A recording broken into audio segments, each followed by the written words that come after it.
Good afternoon and welcome to Discernment Radio. I'm your host, Danielle Pailly. And I'm your host, Cindy Riednauer. We are Discernment Radio, people and topics to enhance your life. Today we are joined by Toni Kennedy. Toni is a licensed practical nurse, early childhood educator and advocate, puppeteer, singer, and writer. She is a prolific blogger on child development and parenting matters. Our topic today is preschool rules and word of the day, teaching children through entertainment. Miss Toni, thank you so much for joining us today. Thank you for having me. So, Miss Toni, how long have you been working in the field of early child development and education? Since 2004. Prior to that, I was a stay-at-home mom. And I traveled for a couple of years with Whitney Houston from 1999 until 2001. At the end of the tour, we lived in New York at the time. We moved to Florida. I'm originally from St. Petersburg. So we, like all old dinosaurs, ready to go back to the burial ground, I moved to St. Petersburg with my family. And found that once my kids entered school and pretty much had a life of their own, I needed something to be more fulfilled. And I found early childhood education through the Angels program in Pinellas County. They would give you education and classes with the agreement that you would go in and be a substitute preschool teacher for teachers who would either be on vacation or would be ill for whatever reason. And they could call you that morning. So it was pretty on the spot and ask you to please go over to this preschool to help out. And they made sure that we were ready, educated, and I just got a passion for it. And I should tell the listeners, if you hear a moaning puppy outside the door, that is my dog that happens to be here today in the studio. We did not scare Miss Toni. She is not, her stomach is not grumbling. So how did Miss Toni and Little Chick come about? And what inspired you to move from a traditional education environment to edutainment? I started a live band in 2009. As a preschool teacher, I would sing little ditties to the kids in order to get them through transitions.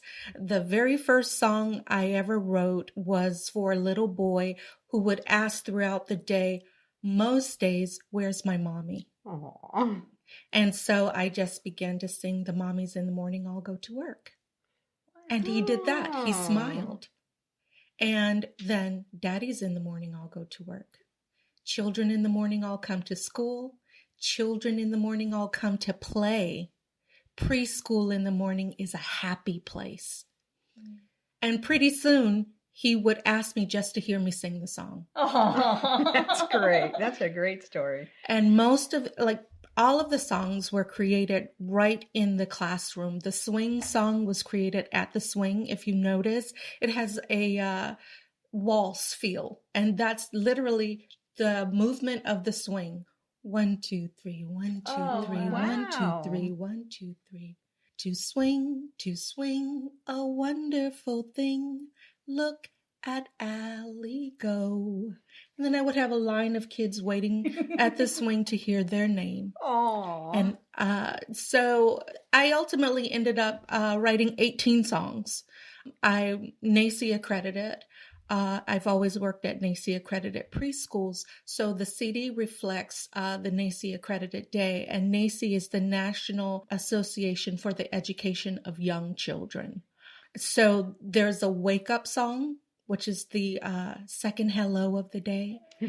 That song was written because I was working with a assistant who would yell, wake up, okay, everybody get up.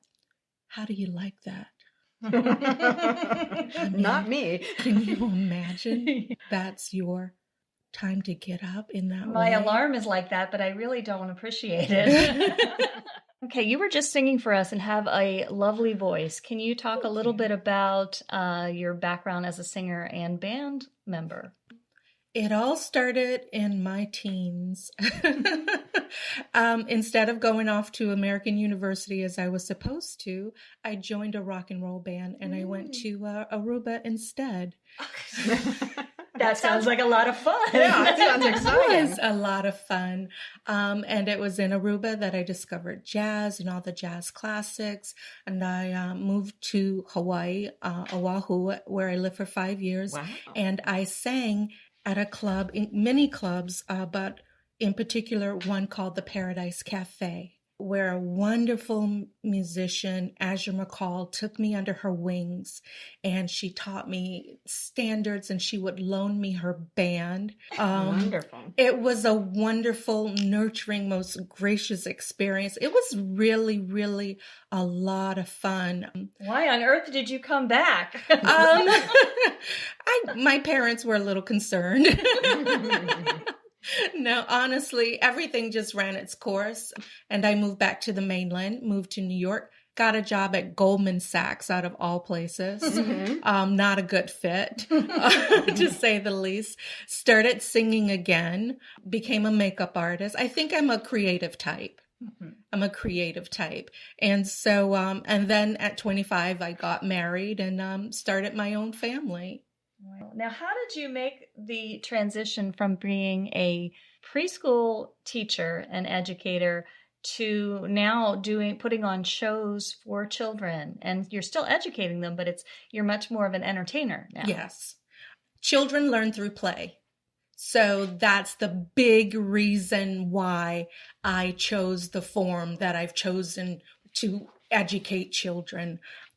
I was teaching a class of kids 8 and under at the Venice Theater in the summer. And I have 2 wonderful mentors there, Sandy Davidson and Kelly Dunn. And just being there with the kids and many of the things that I was coming, the questions that were coming, the experiences, they were so familiar to me because they were kind of just like preschool. When, no matter the environment, when you get a kid and an adult together, a lot of learning happens and a lot of teaching happens. So I asked Kelly to look at my show. I had been doing my show as just a series of songs, the songs on the CD. I've been working with live performers. I actually had a macaroni band. And they all grew up and went to college and started their own bands and started their own lives. And so I did the show kind of karaoke style for Kelly, and she said, "You look lonely." Oh, what an interesting observation. And I was lonely. And she said, "Maybe you can add a story element to your show." That is great feedback. Which is why she's my mentor. So I went home and I slept on it, and Little Chick's voice, prior to even seeing her, just came to me. It all started with the same thing. Like I said before, where is mommy? Where's daddy? And so I thought I would build the show around that. And I worked on it. I started looking at puppets. I actually had asked a friend of mine if she would wear a costume.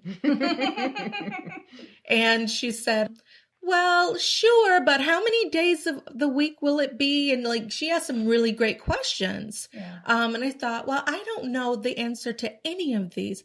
I guess I should think of someone else. And so I started thinking of puppets, and I ordered puppets and I looked at puppets, and the minute Little Chick arrived, I knew she was the one. And all of the elements of the story filled themselves in and just got so much better. And we've been together ever since. So can you talk about what empowering children and families mean to you and why it is so important to you? Yes. Let's see. Children are not a single component. They come with a family. And to say that you have a desire to advocate on behalf of children and leave the family component out of that, you're only going to get the job half done. That's a great point. So The very first child I ever advocated for was myself. I'm the youngest of 9. Wow. My mother raised us alone after Wow. Yeah, kudos to her. her husband said, I didn't make all of these kids. I don't want this life. And my mother was very forthcoming. She would speak all the time around us. And she would, say things like, well, who does he think helped me make these kids? And she had a 5th grade education. She grew up on the same plantation in Sumter, South Carolina, that her family had been enslaved on. Wow. Oh my gosh. My grandmother worked in the big house. My grandfather, who was Native American, sometimes worked in the big house. Wow. That's amazing. Because men were just not a welcome element at that time. So my mother grew up as a sharecropper. And because she only had a 5th grade education, she lacked a lot of knowledge. Mm-hmm. And the environmental knowledge that she gained as a child, I always say that I grew up, I know I was loved, but the environment was not gentle. Wow. Mm. And I was her little buddy.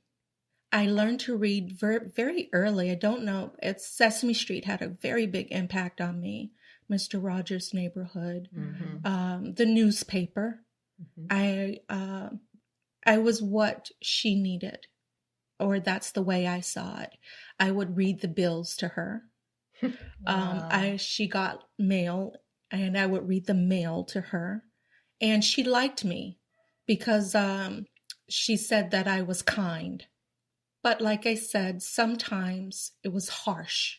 Of course, because you're put in an adult role. I mean, it wasn't that. It was the response to a child's natural curiosity. The hardest I'd ever been slapped was by my older sister, who, the older kids took on a parental Parenting. role. Mm-hmm. Mm-hmm.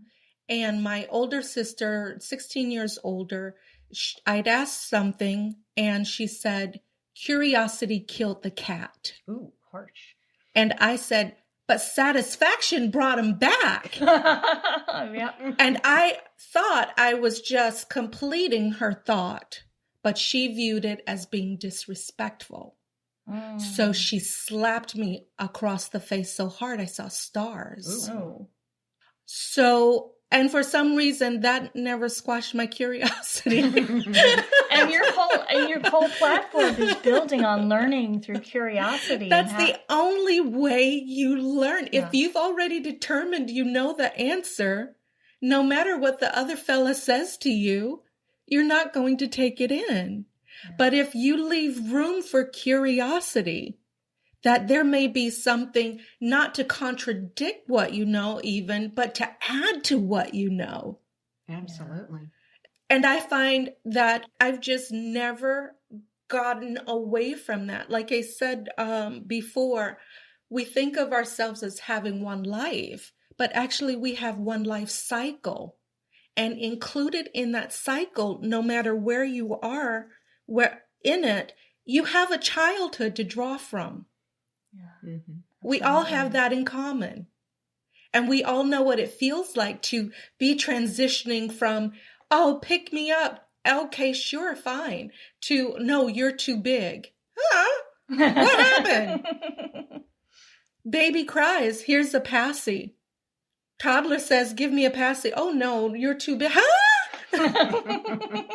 Those are called transitions. Yeah. And so with my mom, I loved her so much. And I always looked at her as just not knowing a lot of things. And my role was to ask questions on her behalf, find out information on her behalf. And literally when I was in the 3rd grade at the public library, this book fell off the shelf. Wow. Oh my goodness. And what we're looking at is A Child's World, Infancy Through Adolescence. And it became my little homemade surrogate parent. Wow. And things would happen in my life or in the environment I was in. And if it just didn't register as true to me on a level, I would go to this book and I would search and search and search and search.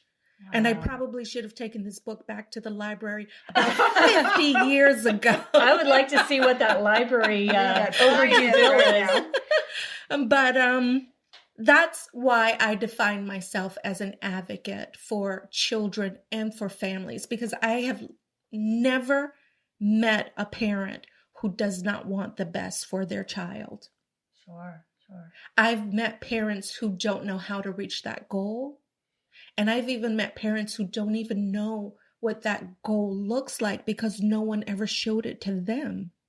And it doesn't require judgment or to be harsh. It just requires a little gentle education and the willingness to let people grow at their own pace and to step back.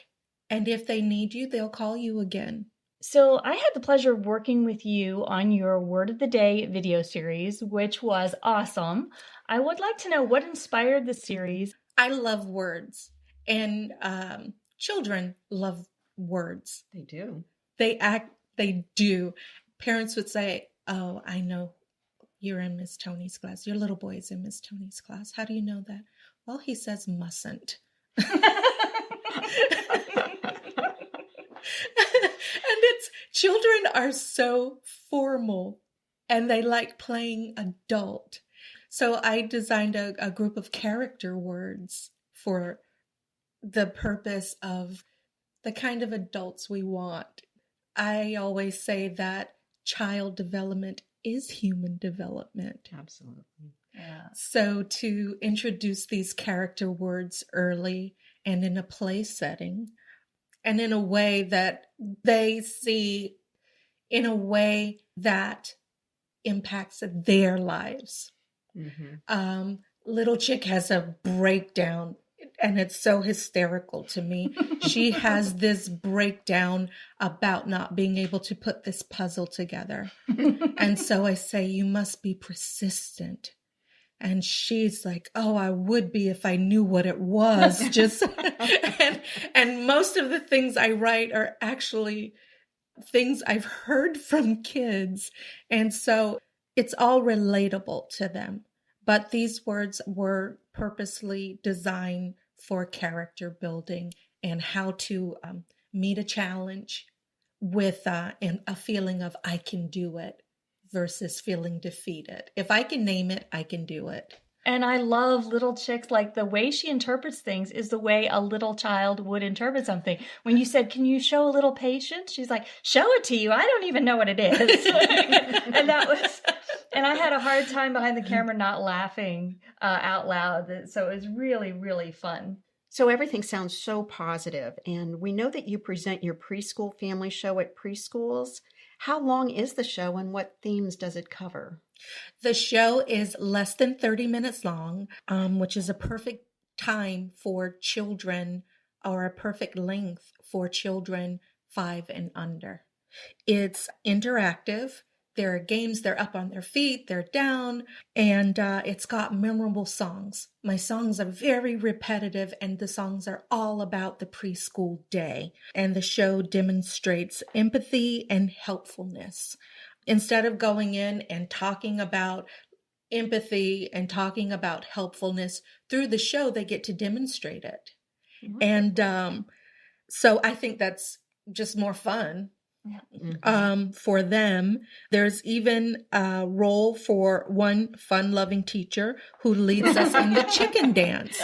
I always ask the children, who's the most fun teacher in this room? That's a great and idea. They will tell me right away. And it kind of puts that teacher on the hot spot because they can't suddenly become unfun. Right. And I've got a chicken hat. And in the show, Little Chick says, can you guess what my favorite dance is? It's the chicken dance. And the teacher comes up and leads us in the chicken dance. And it's the highlight. The kids love it. The teacher who's participating loves it. And their coworkers love it. Lots of pictures are taken during that moment. Oh, bet that sounds like so much fun. So do you do this other places too, other venues? I do. Charitable events. Let's see, Rib Fest has a kids tent.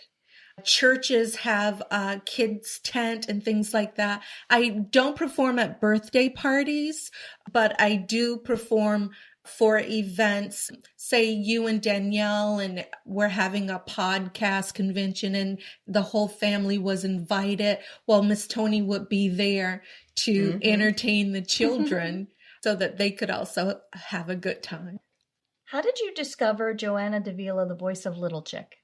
Joanna was my son's high school girlfriend. Oh my goodness. And so I knew her when she was an inspiring actor. And I've always loved her sense of humor. She's so quick. And she reminded me when I met Little Chick, I'm not a ventriloquist.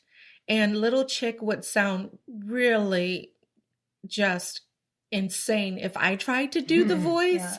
Her spirit reminded me of Joanna's. When I saw this little puppet, I thought of Joanna and I asked her if she would please, my entire show's pre-recorded. Oh, okay. Little Chick will talk. And then there's a pause in the recording where I talk. Wonderful. So I asked Joanna because she is so funny and she is so innocent. And she's so expressive with her voice. So it was a perfect fit. Absolutely. And what's funny is when you said you were going to have a friend come with you to do the voice, I thought it was going to be a friend like, hi, Miss Toni, what are we doing? I did not. I almost fell over when she went into her routine because I did not expect this voice and that personality to come out of it. If you're in the room, you would swear that this puppet is real. So tell us about your new book. Like I said before, the book is based on the first song on my CD, In the Morning.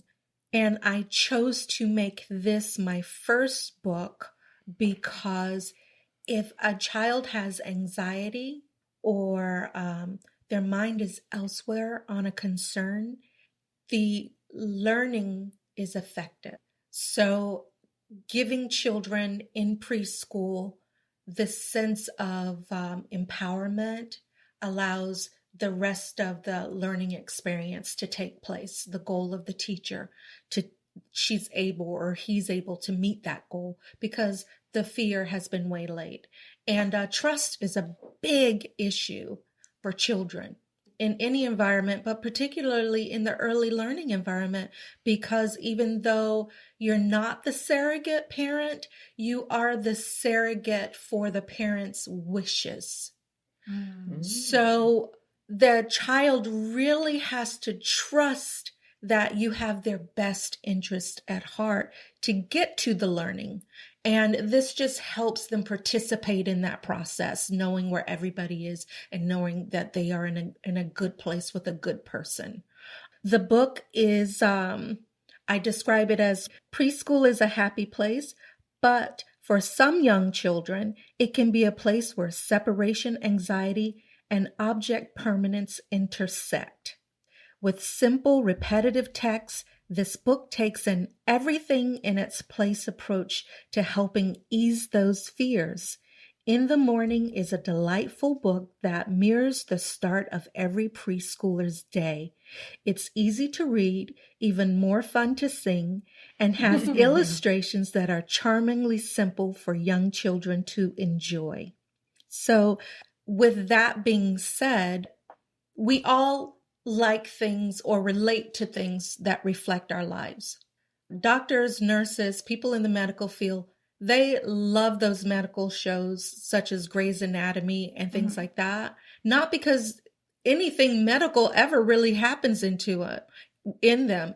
It's the day of the day in the Mhm. life, a life in the hospital that's reflected back. And that's the same is true of reality shows. People say, why do actors love reality shows like The Bachelor and things like that? Rejection. Actors are rejected every single day as a part of their job.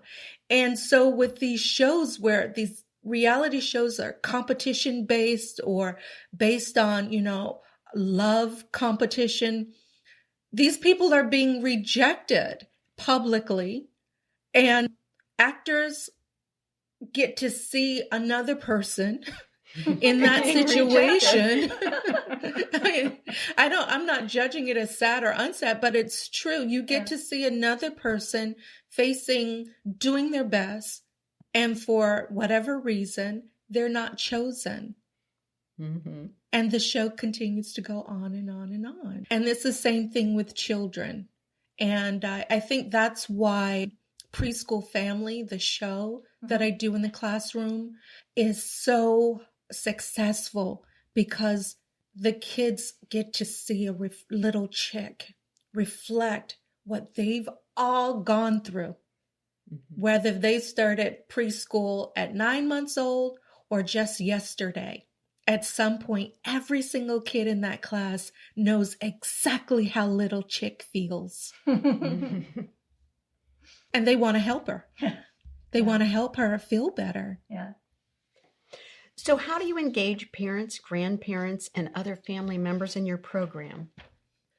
I remind them of what it was like, because adults, we do have a different set of priorities, and there's a lot of pressure being an adult, whether you're a single parent or a grandparent acting as a parent or a two-parent household. I always make the little joke that every parent is a single parent. Some of us just have a dual income. So, and that usually makes the moms laugh. But the CD, it's a tool for the parents as well. I recall the first time I saw what an impact this little thing that I did have. I had a new student. Mom was literally going back to work within the next week. She had been home for his entire life, 3 years.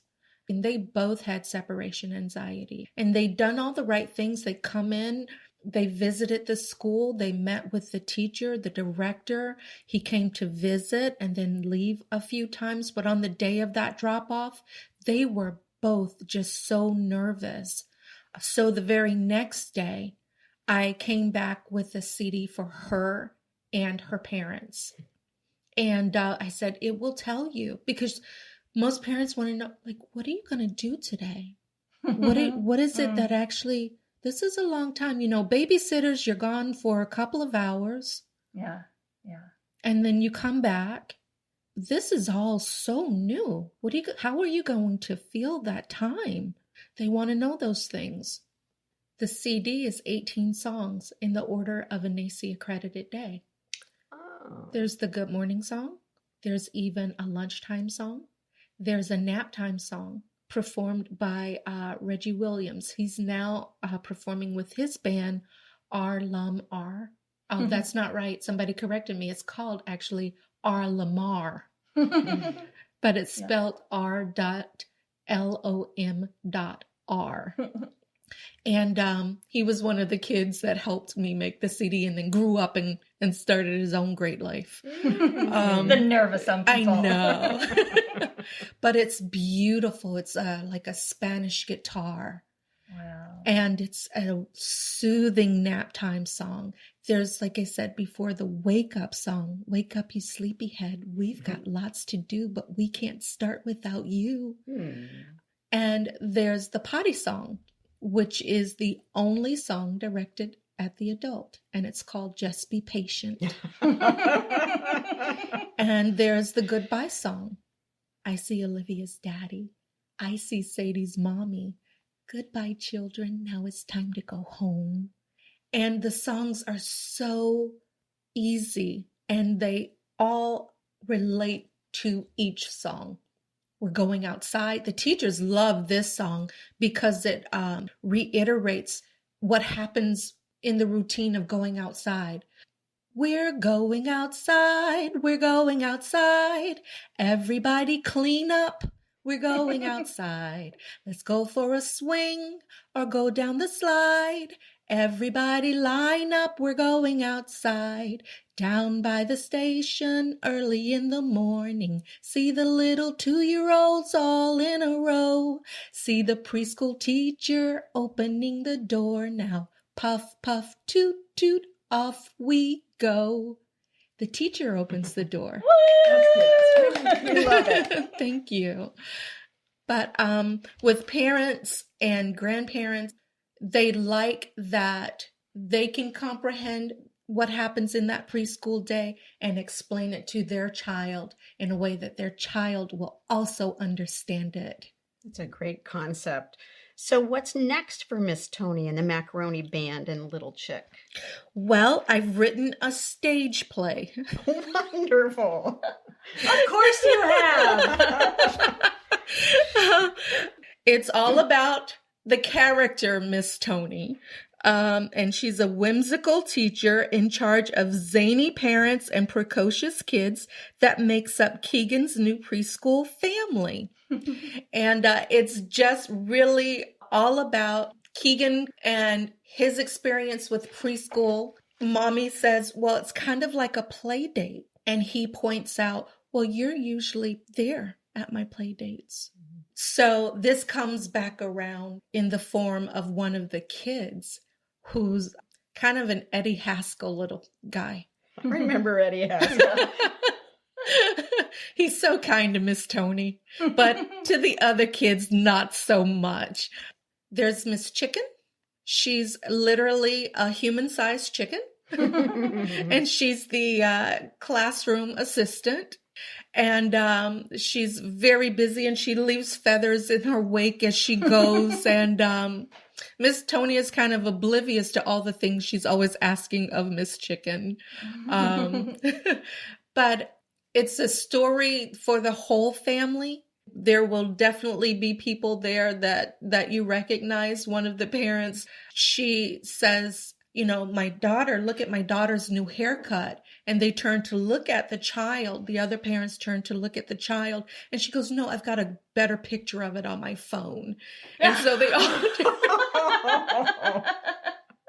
So it's just funny little things like that. But it's all about Keegan's journey and how he finds his voice and how he finds his place in his new preschool family. It sounds like a lot of fun. And when can we expect to see this play?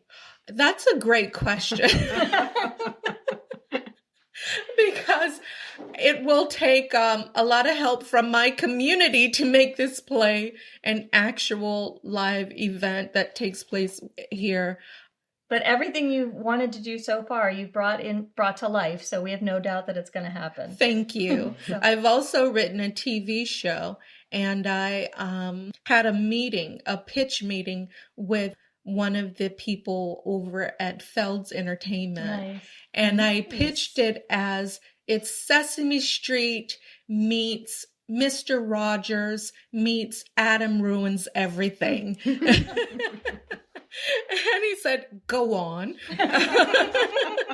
And the TV show I've written, so far I've written 18 complete episodes of this TV show. Wow. My goodness. So I'm prepared. They say that luck favors the prepared. That's true. Well, I'm very prepared. And for example, one of the episodes is called Preschool Rules. And it was my desire to create a television show for parents disguised as a television show for children. Interesting. So there's a parental consideration. In Preschool Rules, the parental consideration is developing age-appropriate behavioral expectations. You don't take a 3-year-old to an opera. Absolutely. You don't bring a puppy to a podcast either, but Correct. But you recognize that. You can create the skills in a child that will one day make them ready far, before they become an adult to sit in the opera. I recall taking, like I said before, my kids grew up in New York, and we would go to the theater all the time. And we would sit in the cheap seats way up high near an exit. Mm-hmm. And slowly we were able to come down to the floor because they were exposed. And so they were able to learn what's expected in this environment. Right. So that's the parental consideration. And for the children, the show elements are exploring how rules keep us safe to enhance fun. And the episode's description is, Paige doesn't understand why she can't take her shoes off at school in the sandbox. Best friends Wyatt and Judson cub fight at school, but it doesn't turn out the way it usually does at home. The preschool family discusses safety at school with the help of a surprise special guest, such as a firefighter. And kids don't readily understand, well, I always cub fight with Justin at home, and we go to school together, so of course we're going to cub fight here. There's a different set of rules. Mm-hmm. Taking your shoes off at home, whoever thinks about it, you just do it. But at preschool, there's a different set of rules, and all of these rules are wrapped up in safety. Yeah. So where can people go to learn more about your show, your music, and your new book? My website, which is www.misstonysings.com. So it's Miss, M-I-S-S, Toni, T-O-N-I, Sings, S-I-N-G-S.com. Miss Toni, thank you so much for joining us today. Thank you. Oh, thank you for having me. And if you enjoyed the show, please click to follow for future episodes. We also want to send a special thank you to Lisa Ramirez, our production assistant for today. The mommies in the morning all go to work, go to work, go to work. The mommies in the morning all go to work, all through the town.